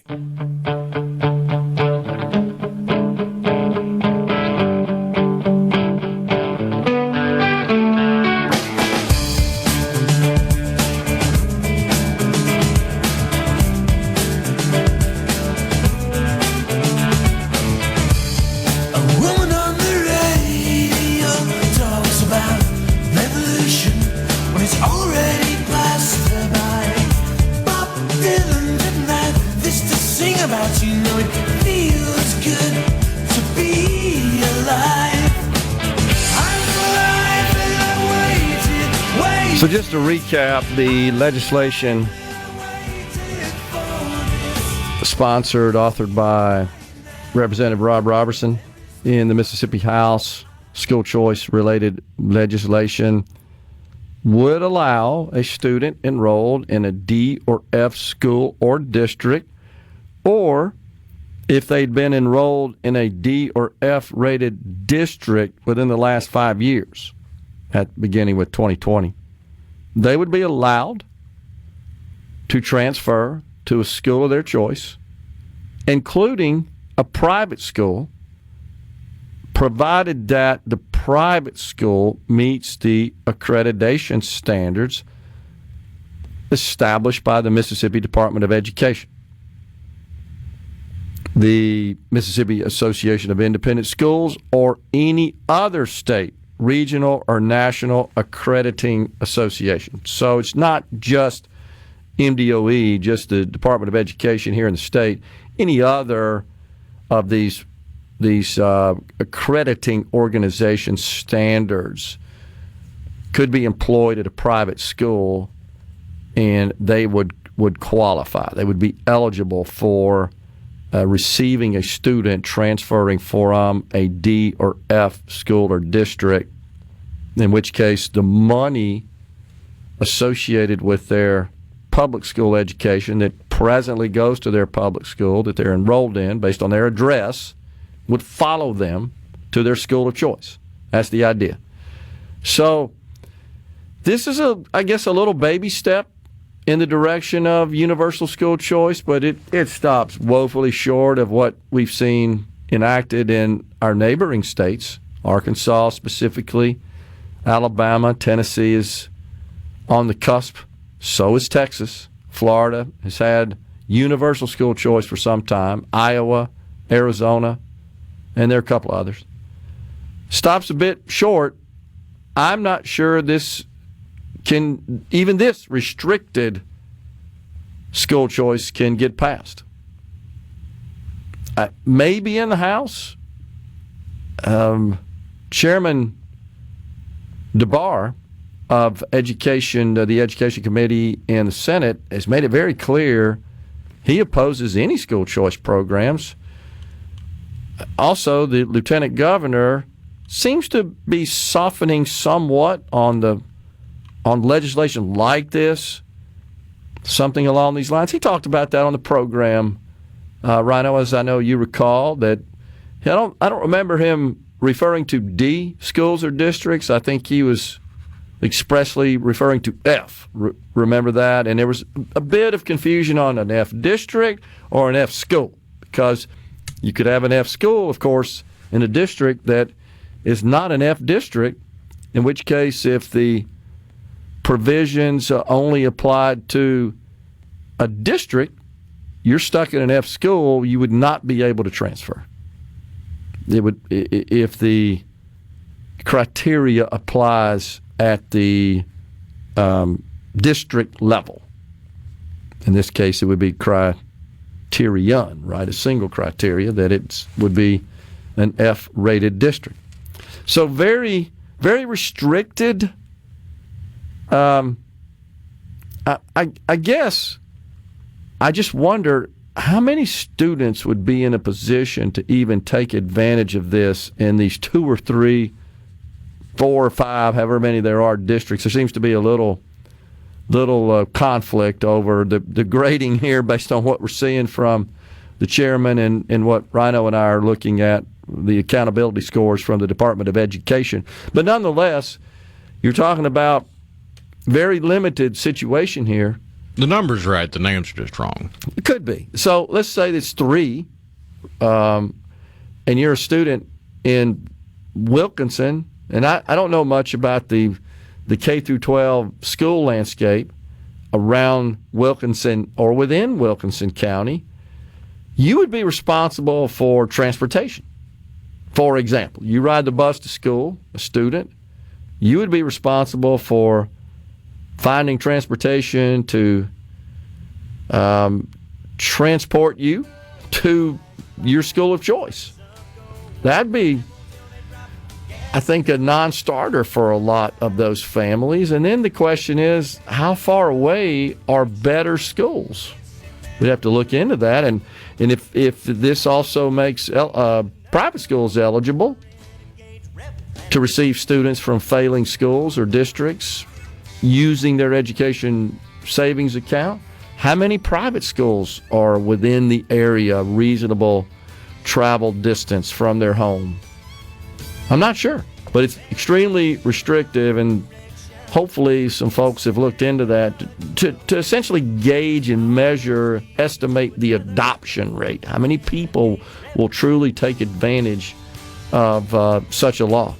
We're coming right back in the Element Well studio with Rodney Hall.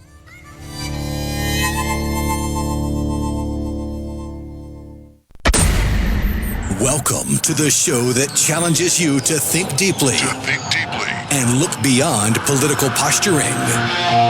You're listening to Middays with Gerard Gibert here on SuperTalk Mississippi.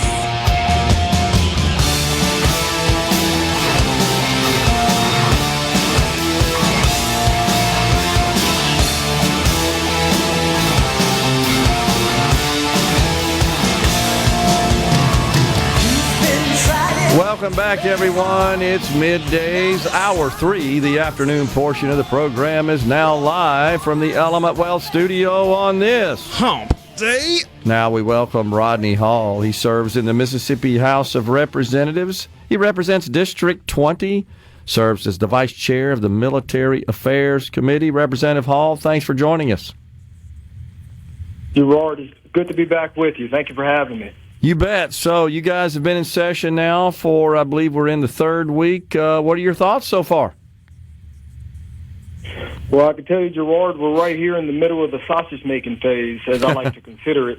The committees are going. I think I have 3 committees that I'm sitting in on today, and then I'll go and listen to some of the other committee hearings that I don't sit on, just so that I'm aware of the issues that are affecting our state. Yeah, and it's been a lot of stuff. A lot of bills have been dropped, filed, discussed.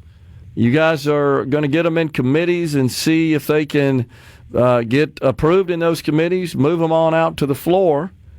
I guess the big sweeping legislation that the Speaker of the House has prioritized is tax reform, elimination of the income tax. Ways and Means Chairman Trey Lamar, Representative Trey Lamar, he's the champion of this legislation. You guys took that up, passed it on. Yep. Senate now is giving some thought to that. It's our understanding the Senate is going to introduce its own separate legislation, which would reform the tax structure in the state of Mississippi. How do you feel about that legislation? Well, Gerard, I can't speak for what the Senate's going to do. I haven't seen anything over there. But, one thing that I'm really proud of is the way our leadership has really studied this issue. Last year there were multiple hearings on tax reform. There were studies completed. And then ultimately we dropped the bill. And, even though I don't sit on Ways and Means, we all had some contributions. We're able to talk with leadership and address our issues. And I think because of that, we have a good bill. House Bill 1, I think, is a revolutionary bill for the state of Mississippi. And it's really going to make us competitive, change people's lives for the better.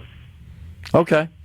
Was that something that was controversial in your view in your chamber there in the House? Did it receive any objection, or did you get the feeling that everybody truly is genuinely on the Republican side, at least, behind this? I was in the gallery. I watched Representative Lamar, Chairman Lamar, present the legislation.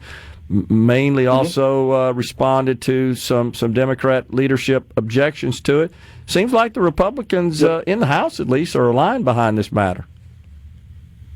Yeah, and, I would say that, it says something when every conservative member votes for it. That represents all corners of the state of Mississippi. And so I think that, the House and our leadership did a very good job of fleshing out the issues and trying to, draft a bill that would be good for Mississippi moving forward. Yeah. We were just talking about a bill that was filed by Representative Rob Robertson, who chairs the Education Committee, that would require school district consolidation in the state of Mississippi, the end result being one district per county. We would go from the present 140 plus down to 82.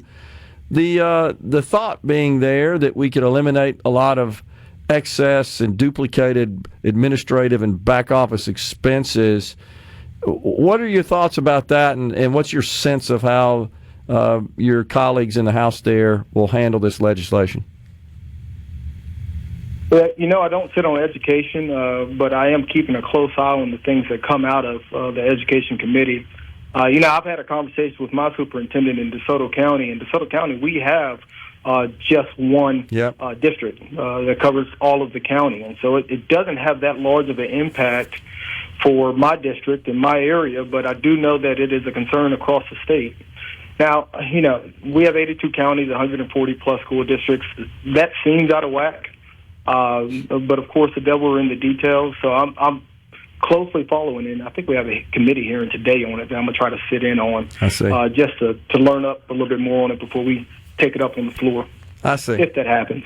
I see. And then the other bill we've been talking about related to education is one that would expand some school choice options in the state. It would allow students that are enrolled in a D or F district and a student that was enrolled in a D or F district within the last 5 years, in fact, to change schools, to have the state funding follow them to their school of choice, including a private school, provided that private school adheres to the various accreditability standards.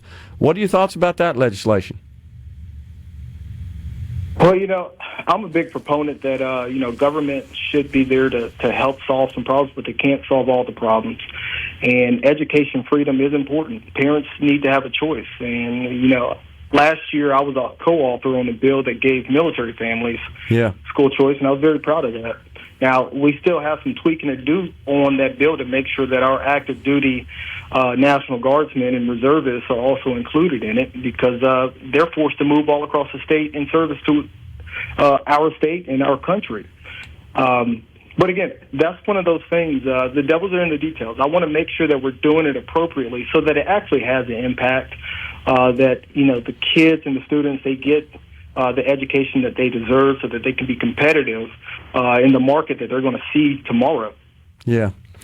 All right. What else? We talked education a bit. We talked taxes. What else you working on down there?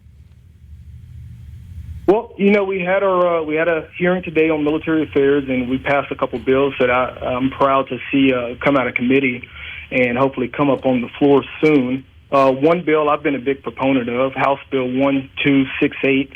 It's the Mississippi Save Our Service Members Act, and it really goes to the heart of trying to find ways to save our service members that are struggling with mental health or suicidal concerns. And, a lot of people forget that we still have men and women, Mississippians, going down range every day. We have folks in the Middle East. We have folks in Europe, out there on the Western Flank in South America. And when they come home, they still go through some challenges. And so that's a study. I feel really good about it, and I think that will really help save some lives. But another bill that you'll see is the Strong Act. And this one is brought to us by the Guard, and it really gets at the heart of our recruiting and retention challenges. And I'll tell you, we are probably short over 2,000 service members in the Mississippi Guard, and that shortage has repercussions. If we lose service members, we lose force structure. If we lose force structure, we lose equipment, and we lose our capability to respond to disasters that happen in the state. You look in North Mississippi and Amory, where we had a tornado, and we're kind of due for another big disaster as we come up on the eve of the 20-year anniversary from Katrina. And so our National Guard, they do a lot, not just for our country, but for our states and for our communities. And so we have to put the investment and the time to make sure that we're recruiting and retaining our talent in state, or we could find ourselves with a huge capability gap. Interesting. All right. What about on the health care front? What are you hearing there? Any key legislation we might expect? Well, PBMs have been a huge challenge, and they have kind of came under scrutiny across the country. Our independent pharmacists, they need some help, and also our citizens need to be able to get the drugs and medication that they need in order to stay well. And so I was pretty happy to see that we passed a bill on PBMs most recently, I want to say last week or the week before, that really gives us some transparency and gives us the appropriate data so that we can continue to move forward with measures that matter so that we keep our citizens healthy. But, education, there's a lot in that space, and I expect that there'll be more to come out. Yeah, I think there is lots of opportunity to do some tuning and tweaking there, and I know that's been a very high-profile and somewhat controversial issue for quite some time. Repeal of the Certificate of Need laws in Mississippi, any action there you expect? I've heard some rumblings of it. I think there will be something coming out of public health, but I haven't had the opportunity to go over there and see what they're doing in that committee yet. I see. The ballot initiative, before we go, we had a question here on the C Spire text line. Do we have a measure for that this year out of the House, restoring that? Well, we are meeting in Constitution today after adjournment, so I would imagine that it will come up. I have not seen a bill yet, but, that is a right that belongs to Mississippians that needs to be restored. We passed it last year in the House. It is a constitutional right for those that like to read up on our history and our Mississippi Constitution, and so I would like to see that right restored. Gotcha. And I think we're going to work towards something with our counterparts in the Senate sooner rather than later. Gotcha. Sounds good. Appreciate you joining us, Representative Rodney Hall. Thanks a lot. Thank you, Gerard. We're coming right back, folks, in the Element Well studio.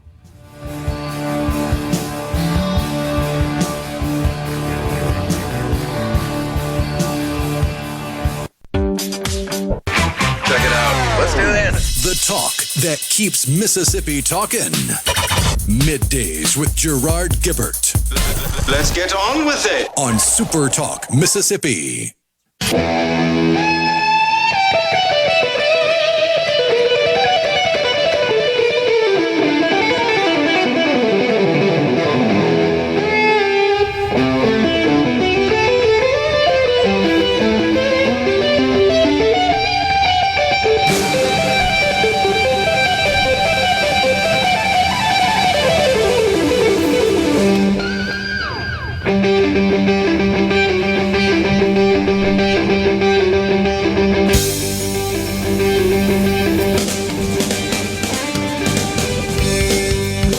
We're back with you in the Element Well studio. Thanks so much for joining us. Rhino, when you're discussing and analyzing, opining on public policy, details are important, nuance is important, and many of these issues simply cannot be analyzed, cannot be discussed at the extremely high sort of esoteric level. They can, but you're missing most of the conversation. Yes, and likely not really achieving anything. You're not producing anything.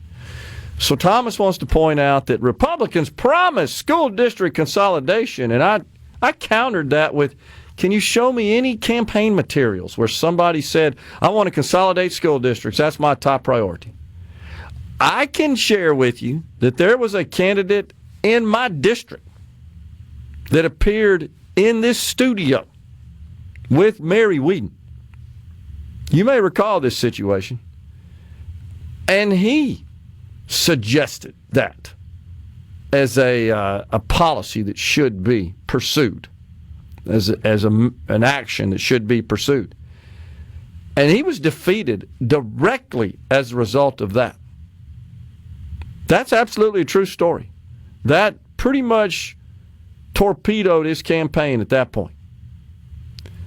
So this idea that candidates out there are prioritizing school district consolidation as candidates is simply untrue. It's not. So Thomas has pointed out, Haley Barbour suggested it in 2010, 2 years before the end of his second term.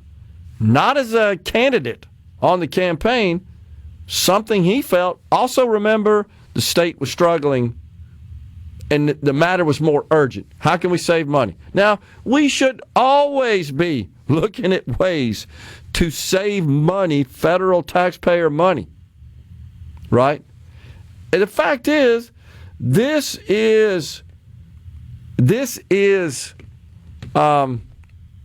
popular in some districts, not popular in others. It's just simple as that. And that's fine. That's just the way our state is laid out. But this idea that politicians and candidates have prioritized that and campaigned on that is suggested. I just don't remember it. Now, he suggested we go back to archives in 2008 on this program. I would suggest if you're waiting on a politician's promise from almost 20 years ago, you're never going to get that promise. Right. So it's asinine to be holding your breath for an 18-year-old promise and from a politician. I've made this point countless times. Our system is not one of a dictatorship. Thankfully. That's why our country was founded, honestly. One person cannot make such sweeping changes. We do give the executives at the state and the federal level more power, I would say, than members of the legislative bodies. Nonetheless, though, any candidate that runs for a House or Senate seat in the state of Mississippi, or even governor says, we're going to consolidate school districts. If you believe that, you don't understand civics and how that works. You can't, with a swipe of a pen and an executive order, just make that happen. So my suggestion is, if you don't like that, well, then don't vote for that person the next time. That's your remedy. Your remedy is not to say, hey, wait, your campaign push card said you're going to do X. You didn't do that. I'm taking you to court. There are no campaign police. Thankfully. That seems to get missed in this discussion. It's like showing up to the car dealership that's currently functioning out of the old Pizza Hut, and you can tell it's an old Pizza Hut because of the Pizza Hut roof, and you walk in the door, and you're upset they're not serving pizza. Right. So, walk out. That's the way you do that. So, my rep, Jill Ford, we're talking about her first race. The candidate was Johnny Black, and he sat in this studio and said, yeah, I think we ought to think about the idea of consolidating school districts. The race, I think the outcome was overwhelmingly in favor of Representative Ford. She won 70-30. I would argue that before he made that statement, maybe it was closer. I don't know. I don't have any polls to prove that. I just know that when he made that statement, it pretty much was all over my county of Madison, that district, that I can't vote for this guy because he supports this. And the concern was we're going to join Canton with with Madison County Public Schools, and that was objectionable to the people that have their kids in Madison County Public Schools. It's just you know this. I'm not telling you anything you don't know. But to Thomas's point here, and he tries to say, well, why don't you just admit you're not for consolidation? Have I ever said that, Rhino? No.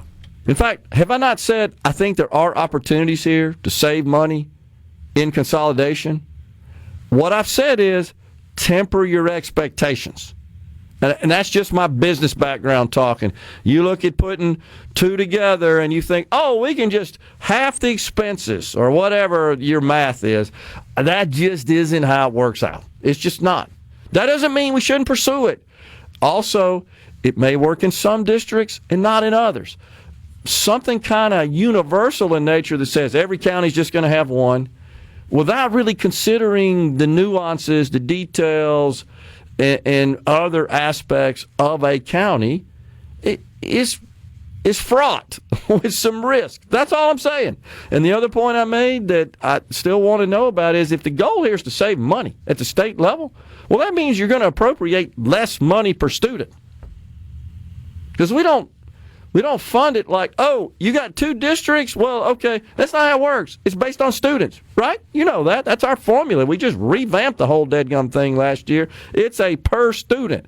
And the schools have to report, and there's a prescribed methodology for reporting their attendance, right? And that is used to determine here's how much money you get. And it's based on that. It's not based on what you pay your superintendent. Oh, you pay your superintendent X? Well, here's a little extra money. It doesn't work that way. So is there excess administrative overhead? Absolutely. All you got to do is look at the Department of Ed's org chart. It hurts your head to see the layers of all these people, and you look and say, what the heck do they do? You've seen that before. It's like flat, that org chart, meaning we got a lot of top-heavy individuals. And I'll be honest, I haven't investigated exactly what they do, but at first look at that org chart, it does make you scratch your head at a minimum. Like, are you sure? Is that not what's happening at the federal level right now? Yep. Is it happening right now? Right now. And so I would submit maybe we need a Doge equivalent right here in the state of Mississippi. And I'm announcing right now, I'm willing to be on that panel and serve in some capacity to help. I got a little experience in not only rooting out extraneous expense because it's just the right thing to do, but it's a matter of financial survival. I've faced that problem before. Everybody out there that's in business, they have too, I promise. They've had to deal with this on a daily basis. How to make ends meet. Do I make this hire? Do I let this person go? Do I cut this expense? That's a daily grind for the average business person out there. They're listening. They know. Government, unfortunately, Rhino, the problem in government with respect to how we spend our money is all you got to worry about is the next election cycle. You're still protected for 4 or 6 years or 2 years. No matter how many mistakes you make or what you don't do even, as Thomas is pointing out. So my suggestion to you is, Thomas, don't vote for those people. And Thomas says they worried about property values in Madison County. Yeah, that's one thing they're worried about. Absolutely. They're worried about overwhelming the schools already and are at capacity. Now, are there capacity provisions in this consolidation situation where maybe they're wanting to do an intra-district transfer? There's all kinds of things like that. And then there's the idea of, okay, well, this school board that governs this district is totally different from a philosophical perspective on what a public school education ought to look like and be focused on, and all the other decisions that school boards make. You know, which one kind of prevails here? Do we hold elections to essentially reshape and rebuild and reinstitute those districts? I think that's what you'd have to do.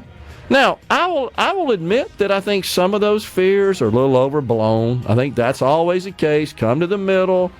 But I also think it's fair to say, well, they're not completely out of kilt. We're coming right back with a half an hour of mid. From the Seabrook Paint. Okay, is everybody ready? I'm ready. Ready here. Middays with Gerard Gibert on SuperTalk Mississippi.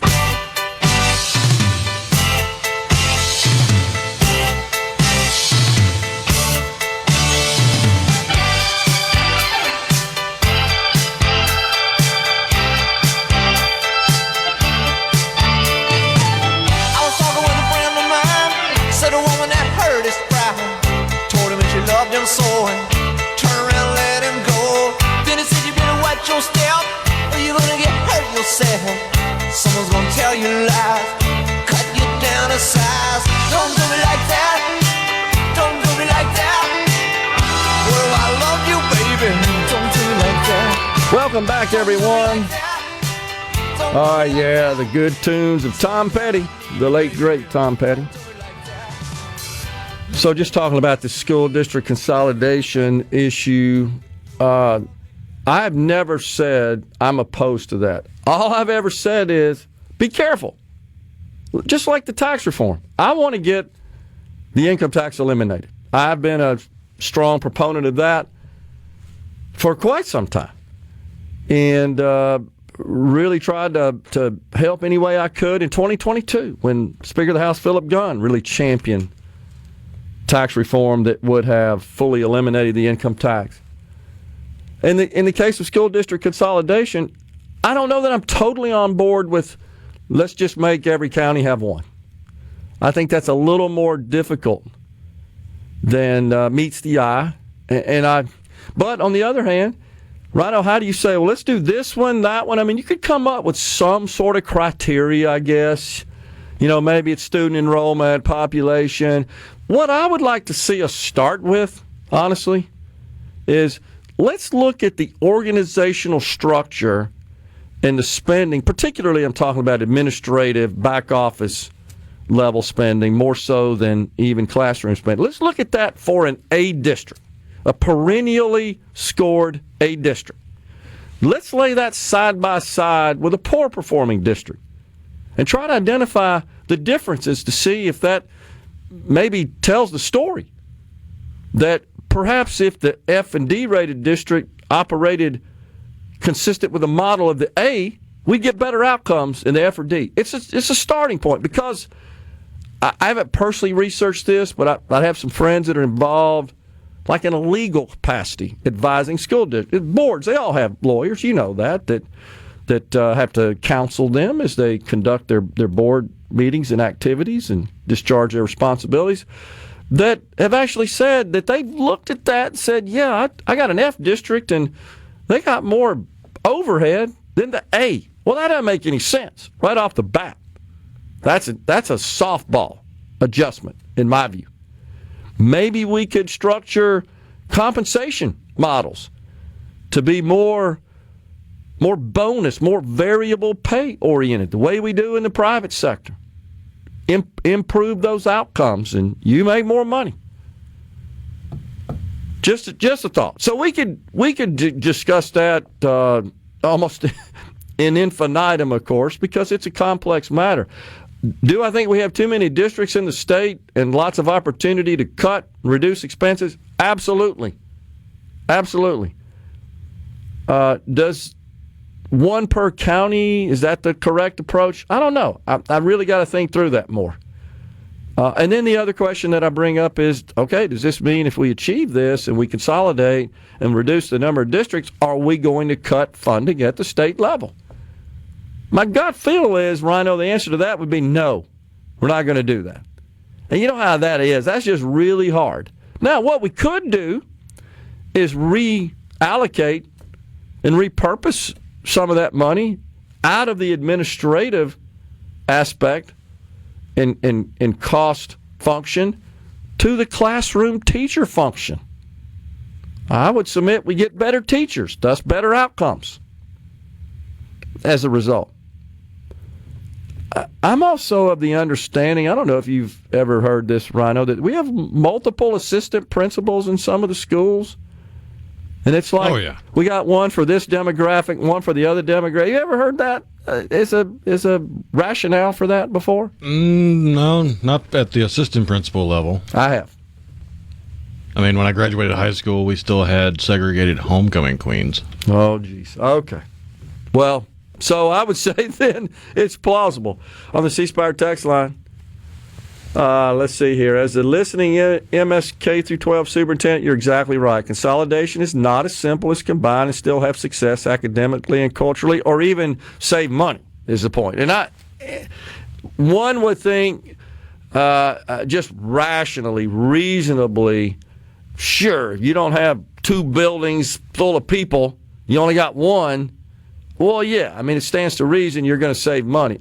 I'm just saying that it's a little aggressive and I think naive to think, oh, we can just cut all this one and just dump their entire workload onto this one. By the way, we just doubled your workload, but you're not making any more money. That's what I'm saying. I know in the private sector you couldn't do that. They say, okay, I'm out of here. And maybe people say, well, that'd be fine. No, you still got to have people running the administrative function of a school. You just do. What that model needs to look like, yeah, I think that requires a little analysis and perhaps some suggestions for improvement. Absolutely, all day long. Also, let's see, somebody said, what are your thoughts on cutting the number of legislators we have in Mississippi? This is always a difficult subject. You could ask the same question with respect to the federal level as well, that if the districts get too big, on the House side in particular, if the districts get too big, then you start with such a diverse set of values and governmental philosophy that it's just hard to represent. I mean, people, like it or not, just tend to live around people that are kind of like-minded. Would you agree? And that share the same value sets, same philosophies. That's how we end up with districts that are red, blue, and purple. The purple ones usually means there's more diverse philosophies and values. I would say the conversation surrounding school district consolidation has a firmer foundation than changing the number of representatives or legislators simply because of gerrymandering. Agreed. Because it seems like only the Democrats like to cause a stink over gerrymandering, but both sides do it as much as they possibly can within the boundaries of the law.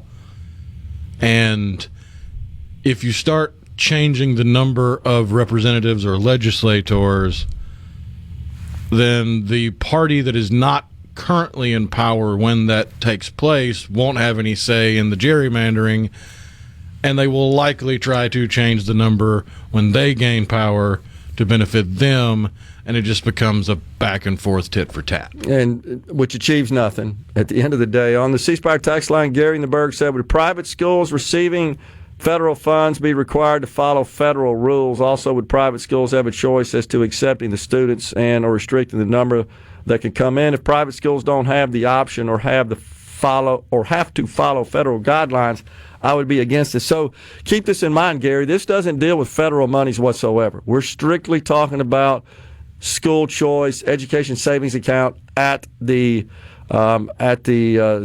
state level. Now, what you may be talking about is what President Trump is suggesting based on an order he's expected to sign today, and don't have any details on that. All we have in the news at this point, a very high-level description of what the plan is, which is to allow some of the grants and so forth available to be used for school choice.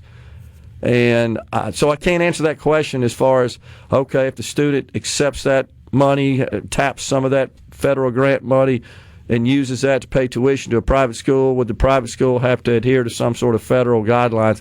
I don't know at this point, because the order, really, the details haven't been spelled out. My gut feel is no, but at the state level, again, the only requirement is that the private school satisfies the various accreditation standards from the Department of Education, State of Mississippi, and they name 3 or 4 other accreditation organizations as well, is the way that would work. And I've never seen any choice legislation, to your question, Gary, that would require a private school to accept a student who applied for admission. They still would be able to administer their enrollment standards and their admission standards just as they do now. I wouldn't support force. Hey, look, they got an ESA and they want to come to your school, you got to let them in. No, I wouldn't support that. And the same is true with respect to the open enrollment public-to-public transfer. All of those implemented in the other states have, for the most part, required that the receiving school needs capacity. They could decline to enroll an applicant, a transfer student, if they don't have the capacity to handle that. There are a state or two, Rhino, however, when in researching this, that prohibits that. If they want to come to your school, you got to figure out a way to plug them in, whether you got capacity or not. I think Arkansas's version, that now that it's being phased in and we're at the final element of the phase-in, I think it actually stipulates that. It doesn't matter. You get to come in. But, yeah, this gets complicated, and that's why we're talking about it, and we will continue to talk about it. I do believe we have too many school administrators, says Tim and McGee. JT and Dave used to always call out how much money they were making while only having 2 schools in the district. That was over 12 years ago. Yeah, I agree, and that's why I support it. And that this is a way to eliminate some of that frivolous spending. But does that mean the state would cut the amount of funding per student? So we'd have a net savings. Final segment's next. We've sent that rip. Awesome. Middays with Gerard Gibert. Come on, let's get on with the show. On SuperTalk Mississippi.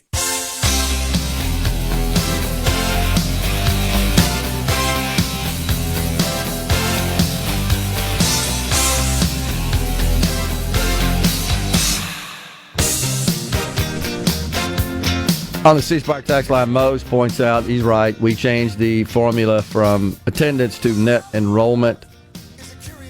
And that's different, and that attendance refers to the number of students physically present in the school, and net enrollment is the count of all those who are registered, essentially, to attend the school. Isn't there a component in net enrollment for students who were habitually absent, something like 10%? Seems like there is something figured into that as well.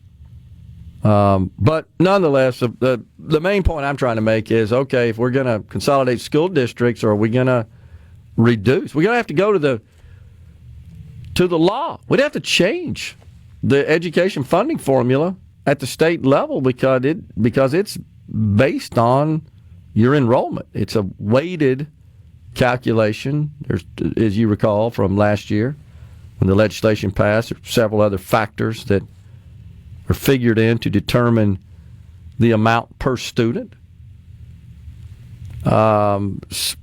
such as English language learners, I think low income, special education, gifted students, students enrolled in CTE, career technical. All of those were adjustments to the base amount this year. And there's also a provision that increases the base amount based on inflation. That's why we're at $6,900 per student. They call that the BSA, based student amount. I think it went up $150 or so per student as a result of inflation. So, nonetheless, my question is, okay, if we were going to consolidate districts, that doesn't change enrollment figures. Thus, it wouldn't change the amount the state appropriates per student. So we're not really saving any money at the state level. If we're talking about D and F schools, how many schools are affected in Mississippi? Yeah, I had that data a minute ago, and based on the analysis I saw of the legislation, we figured out right now there's only 3 D and F districts. Yeah, I'm counting them up. Give me a sec. Okay. So it seems to be a little confusing, and there's some conflict in data that we're coming up with and what at least is being reported from some of the discussions with Chairman Robertson. So we're going to get him in and sort through all this and make sure we get all those facts and figures right. It's not a lot. The main point is, of the 140 districts, we're not talking about a whole bunch. Yeah, if you take all of the schools from the 2F and 1D district, you are looking at 10 schools. Okay, so that's not a lot, honestly. That is an example of there's too many school districts if you have 10 schools spread out over 3 school districts. That's absolutely true. So what would happen there is, would they be able to transfer to another school? It could either be another public school or another private school. That is the way this legislation would work. And the money allocated to that student's public school education would follow the student to the school where they land, including a private school. That's the way it works. So the legislature finds this was something that I'm trying to see who this quote could be attributed to. I think Chairman Robertson, if I'm not mistaken, the legislature finds that students enrolled in schools and districts rated as D or F by the State Department of Education often face significant challenges that impede their ability to achieve academic success. Expanding access to higher performing schools and accredited non-public schools will substantially increase educational opportunities for students to thrive. So that's the deal. Now, we did have a statement on the C Spire text line. Oh, shoot.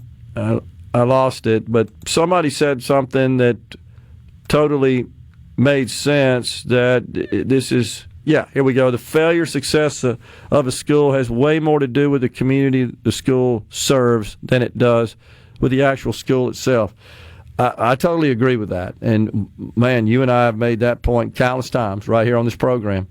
The question is, what do you do about that? How do we break through some of these legacy cultural practices and the fatherless homes and all the other outside of the school factors that honestly are the reason so many students struggle in school? It's beyond just the school, the teachers themselves. Certainly that's a factor.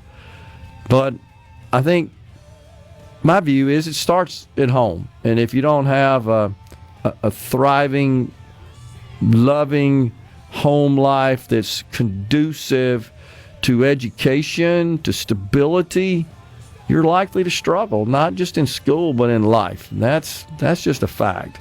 That's what we got to address. That's what we got to fix. We're out of here today. We thank you so much for joining us. We're back with you again tomorrow in the Element Wealth studio. Until then, stay safe and God bless.